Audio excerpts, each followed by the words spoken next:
नमस्कार दोस्तों, मैं राहुल कुशवाहा आप सभी छात्रों का आर के डिजिटल इंस्टीट्यूट में स्वागत करता हूं। उम्मीद करता हूं आप सभी अच्छे होंगे। आइए आज की क्लास शुरू करते हैं।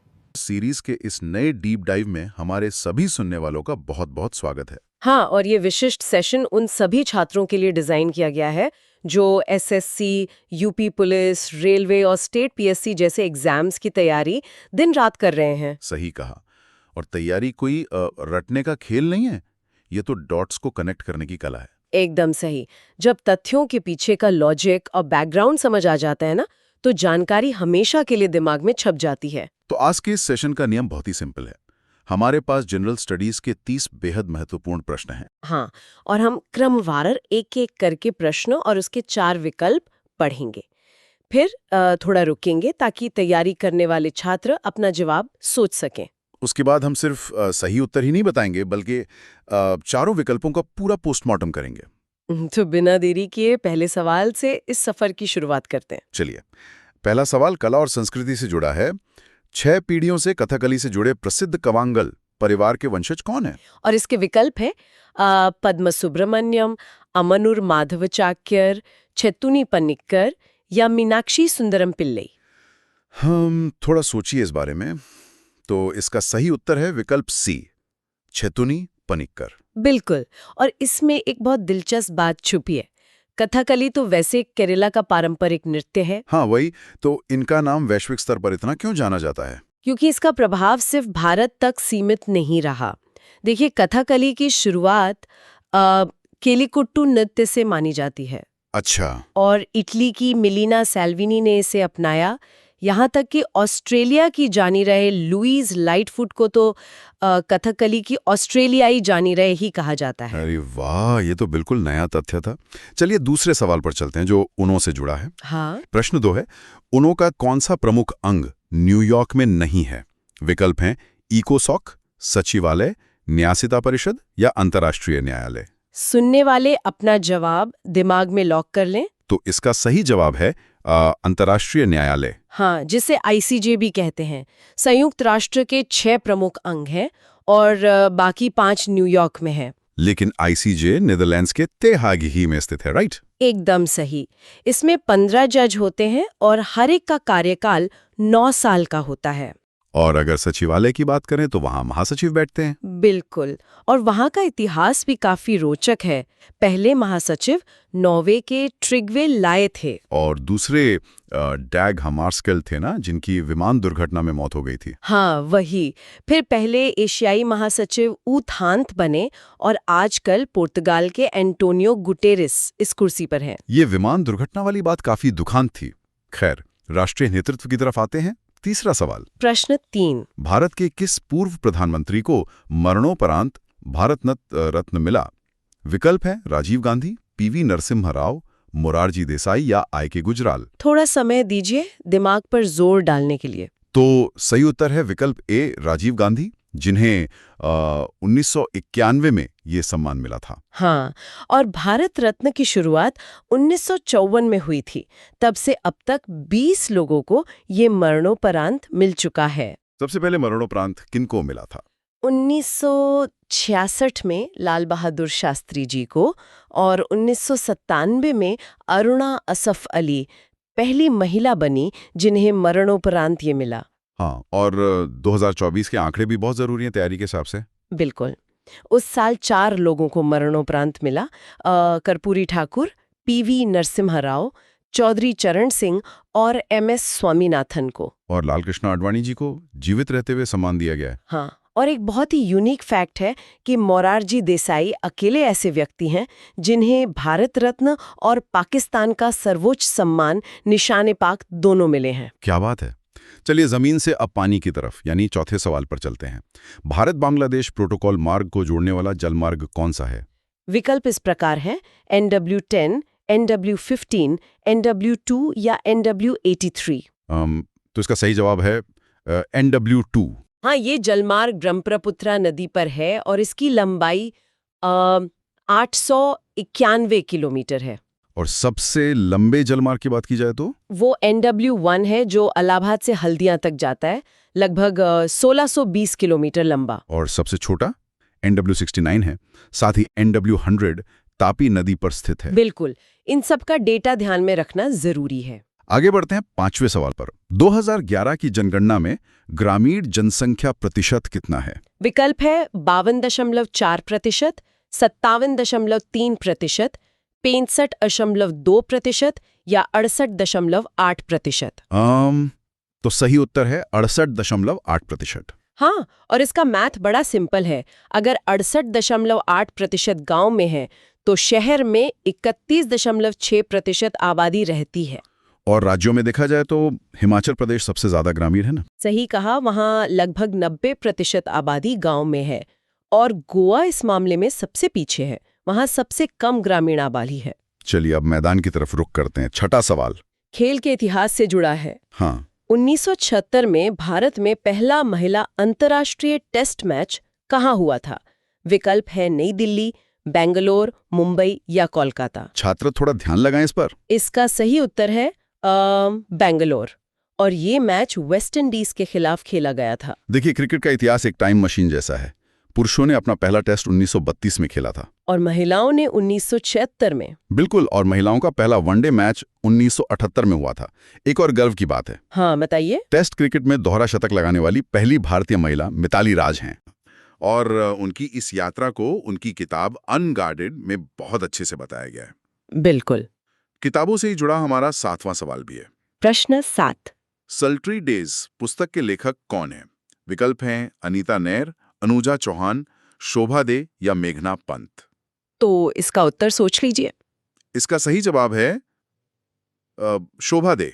हाँ, और बाकी लेखिकाओं की किताबें भी बहुत पूछी जाती हैं, जैसे अनुजा चौहान की द जोया फैक्टर और मेघना पंत की बॉयज डोंट क्राई।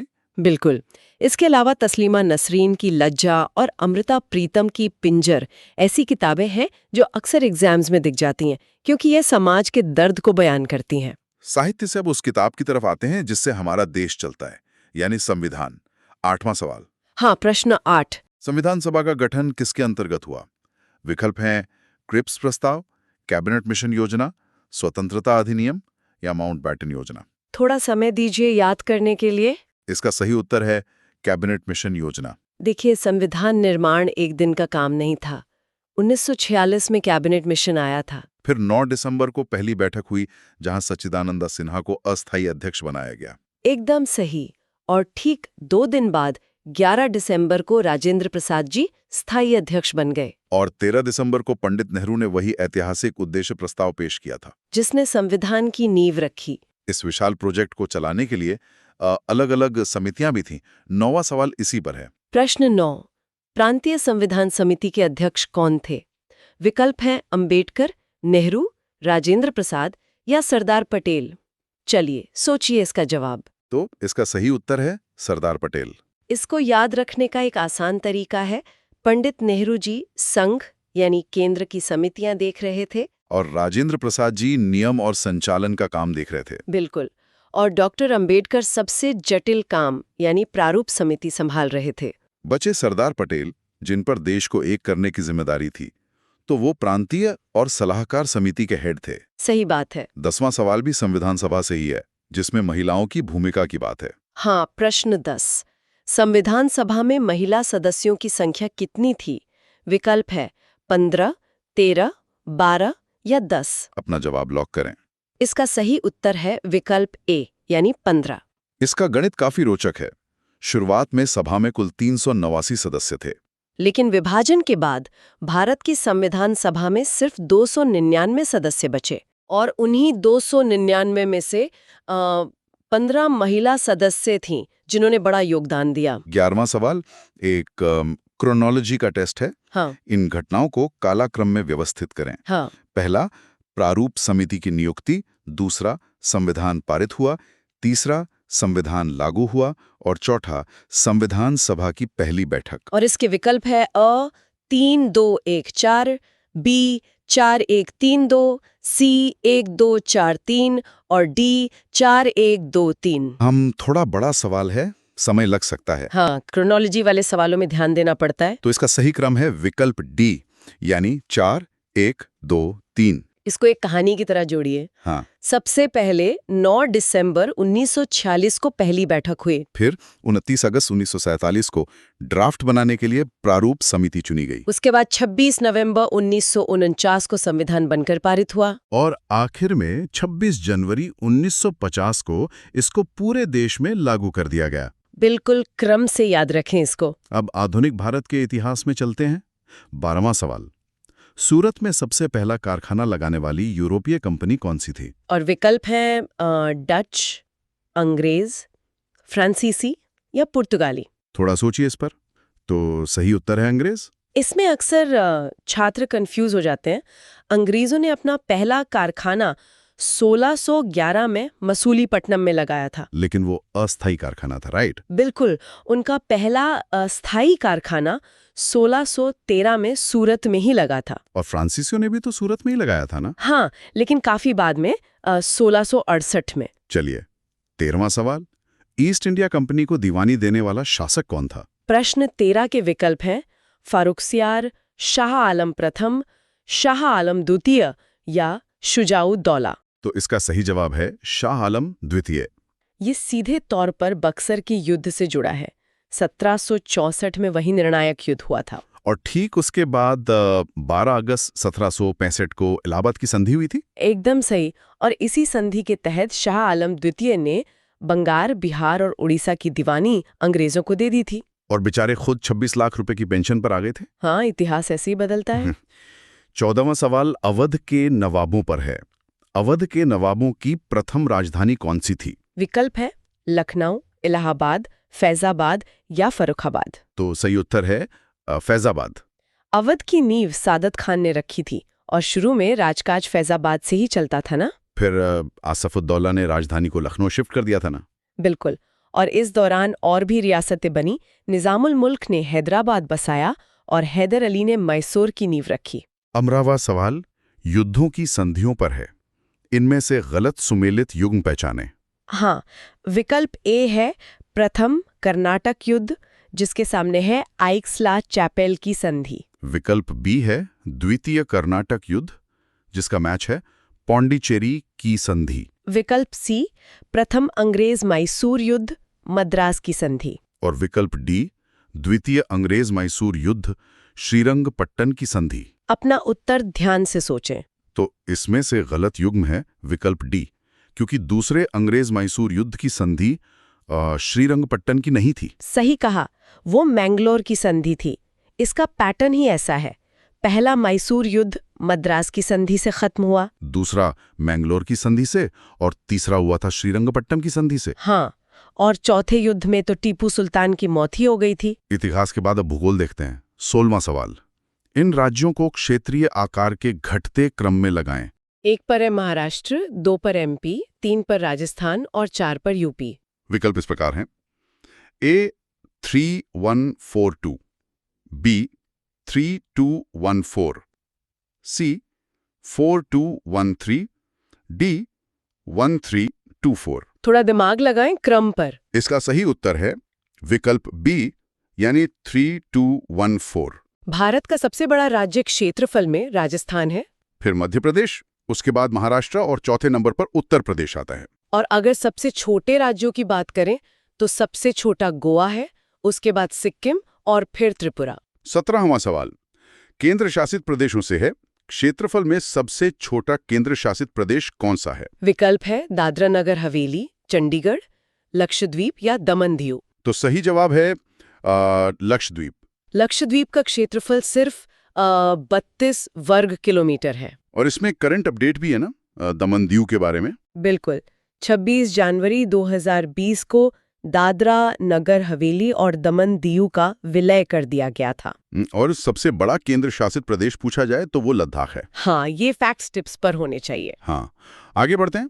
18वां सवाल है किस राज्य की सीमा बांग्लादेश से नहीं मिलती? प्रश्न 18 के विकल्प हैं मेघालय, त्रिपुरा, मणिपुर या मिजोरम। इसका सही उत्तर है मणिपुर। देखिए, भारत सबसे लंबी अंतर्राष्ट्रीय सीमा बांग्लादेश के साथ ही साझा करता है। हाँ, लगभग 4096.7 किलोमीटर लंबी। बिल्कुल, जिसमें पश्चिम बंगाल की सीमा सबसे लंबी है। और वो जो 100वां संविधान संशोधन था 3 बीघा कॉरिडोर वाला, वो भी इसी सीमा विवाद को सुलझाने के लिए था। सही कहा आपने।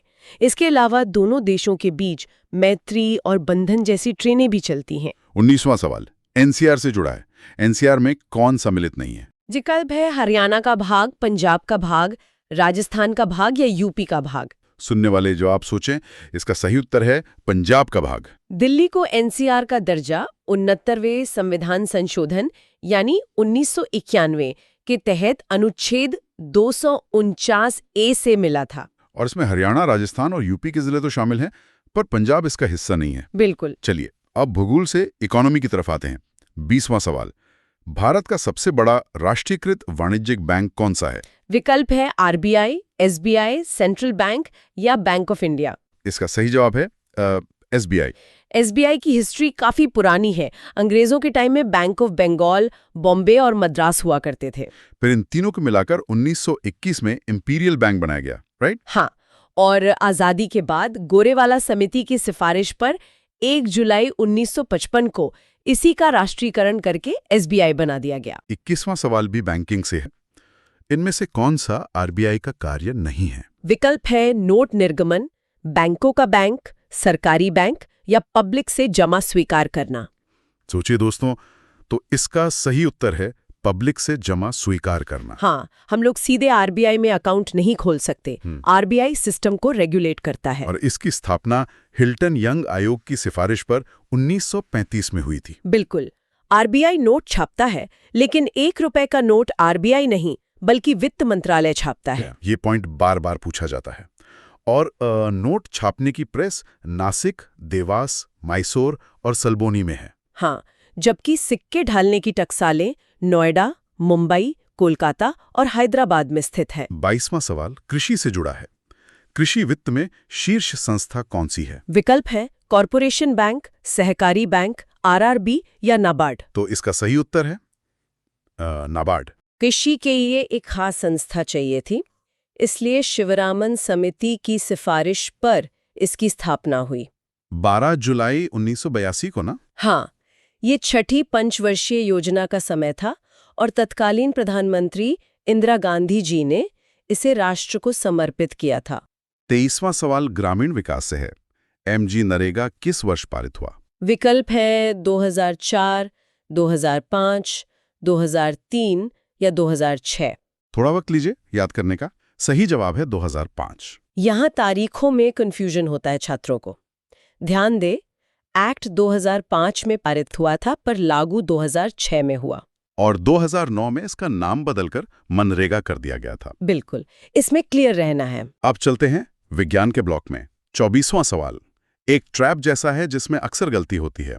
भार यानी वेट की एसआई इकाई क्या है? और विकल्प है किलोग्राम, न्यूटन, ग्राम या डाइन। तो इसका सही उत्तर है न्यूटन। हाँ, और यहीं फंस जाते हैं लोग।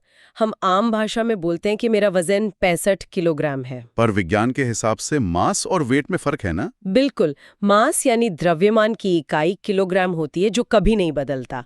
पर भार एक बल है जिसे पृथ्वी हमें अपनी ओर खींचती है। इसीलिए भार की इकाई न्यूटन होती है।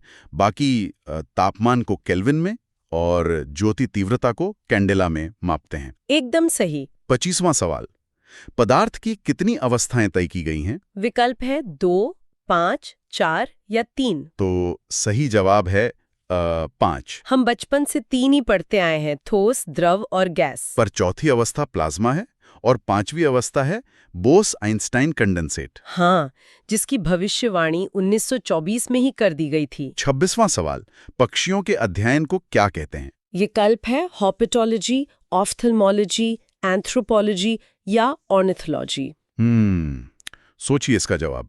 सही उत्तर है ऑर्निथोलॉजी। बाकी टर्म्स को समझना भी जरूरी है, जैसे सर्पिटोलॉजी में सांपों का अध्ययन होता है और साइटोलॉजी में कोशिका का। वहीं हर्पिटोलॉजी में उभयचरों और सरीसृपों का अध्ययन किया जाता है। और जिसका जिक्र मैंने शुरू में किया था, 27वां सवाल कोशिका से ही है।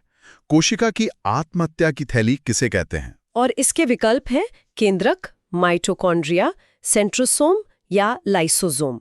इसका सही जवाब है लाइसोसोम। इसे ऐसे समझें कि जब कोशिका डैमेज हो जाती है तो लाइसोसोम फट जाता है और उसके जो डेंजरस एंजाइम्स होते हैं, जिनका पीएच 4.5 से 5 तक होता है, वो पूरी कोशिका को नष्ट कर देते हैं। ताकि इन्फेक्शन ना फैले। बाकी माइटोकॉन्ड्रिया पावर हाउस होता है और गोल्गी बॉडी पोस्ट ऑफिस का काम करता है। और कोशिका की खोज सबसे पहले रॉबर्ट हुक ने की थी। बिल्कुल।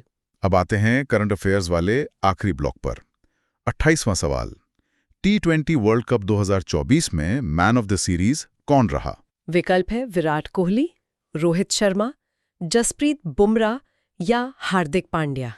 क्रिकेट फैंस ने तो सोच ही लिया होगा। सही उत्तर है जसप्रीत बुमराह। बुमराह की बॉलिंग ने टूर्नामेंट में धूम मचा दी थी। ये वर्ल्ड कप अमेरिका और वेस्ट इंडीज में हुआ था, जहां भारत ने फाइनल में 7 रन से शानदार जीत दर्ज की थी। और फाइनल मैच में विराट कोहली ने 76 रन बनाकर मैन ऑफ द मैच का खिताब जीता था। 29वां सवाल सम्मानों से जुड़ा है। 2025 में पद्मा विभूषण कितने व्यक्तियों को मिला? विकल्प है 4, 5, 6 या 7। तो इसका सही जवाब है 7। 2025 में कुल 139 पद्म पुरस्कार दिए गए थे। हाँ, इसका हिसाब इस तरह है कि 7 पद्म विभूषण, 19 पद्म भूषण और 113 पद्मश्री दिए गए। हाँ, इन 7 लोगों में बिहार कोकिला के नाम से मशहूर शारदा सिन्हा जी का नाम भी शामिल है, जिन्हें संगीत के क्षेत्र में ये सम्मान मिला। अब आते हैं आज के 30वें और आखिरी सवाल पर। डॉक्टर भीमराव अंबेडकर वन्य जीव अभयारण्य किस राज्य ने घोषित किया है? विकल्प है महाराष्ट्र, यूपी, राजस्थान या एमपी। अपना अंतिम जवाब सोचें। सही उत्तर है मध्य प्रदेश यानी एमपी। एमपी सरकार ने ये नया अभयारण्य घोषित किया है।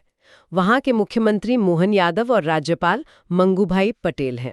पर्यावरण संरक्षण की दिशा में ये एक बड़ा कदम है। और वैसे इसी संदर्भ में बता दूं कि भारत का 107वां नेशनल पार्क सिमलीपाल है। तो इसके साथ ही हमारे 30 सवालों का सफर और महामौस पोस्टमार्टम पूरा होता है।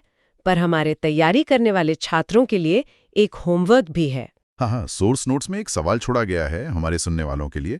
मध्य प्रदेश का पहला राष्ट्रीय उद्यान यानी फर्स्ट नेशनल पार्क कौन सा है? इसका जवाब सभी सुनने वालों को खुद खोजना है।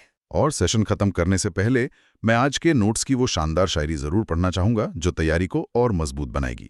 बिल्कुल, इरशाद। हौसले के तरकश में कोशिश का वो तीर जिंदा रख, हार जा चाहे जिंदगी में सब कुछ, मगर फिर से जीतने की उम्मीद जिंदा रख। बहुत ही जबरदस्त। यही उम्मीद और लगातार मेहनत एक दिन सभी को ऑफिसर जरूर बनाएगी। अगर ऑफिसर सीरीज का ये सेशन पसंद आया हो तो इस वीडियो को लाइक करें, अपने दोस्तों के साथ शेयर करें और चैनल को सब्सक्राइब करना बिल्कुल ना भूलें। तो मिलते हैं अगली क्लास में। धन्यवाद।